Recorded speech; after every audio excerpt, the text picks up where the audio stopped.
Finding an independent view of what really makes a fighter good isn't easy. And sometimes leads to surprising places, like this storefront in downtown Baltimore. And this is a very unique way of mounting records with a 5-point suspension.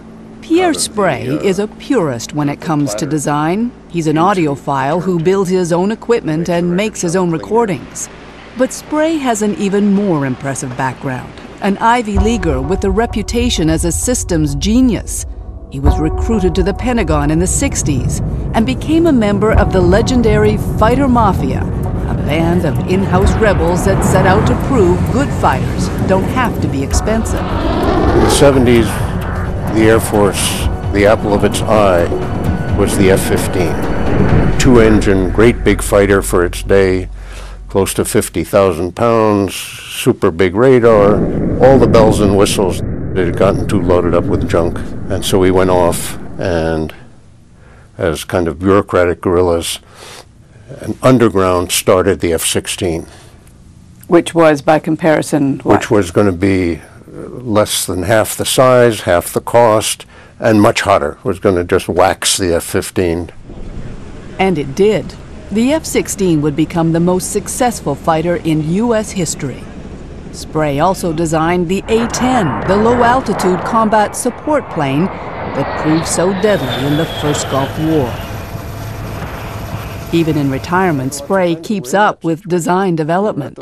He studied everything he can about the F-35, and he's no fan. It's inherently a terrible airplane because it's an airplane built for a dumb idea. You can't start with a bad idea and get a good airplane. The bad idea, he says, is that one plane could ever serve so many masters well. To satisfy the Marines, the F-35 had to be small and fat, good for vertical takeoffs and landings on aircraft carriers. But the extra weight slows it down, and the design, says Sprey, is a hindrance in battles. They put on tiny wings, which helps it to take off vertically, but means it can't maneuver in combat. You know, you need wings to create lift to turn. No wing, no turn. And so the airplane is astonishingly unmaneuverable.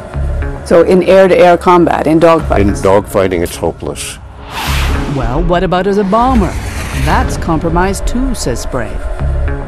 Because of stealth, it's designed really to carry the weapons internally.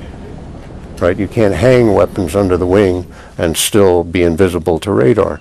You can put 2 big bombs inside this thing, you know, which is a ridiculous payload for most conventional war.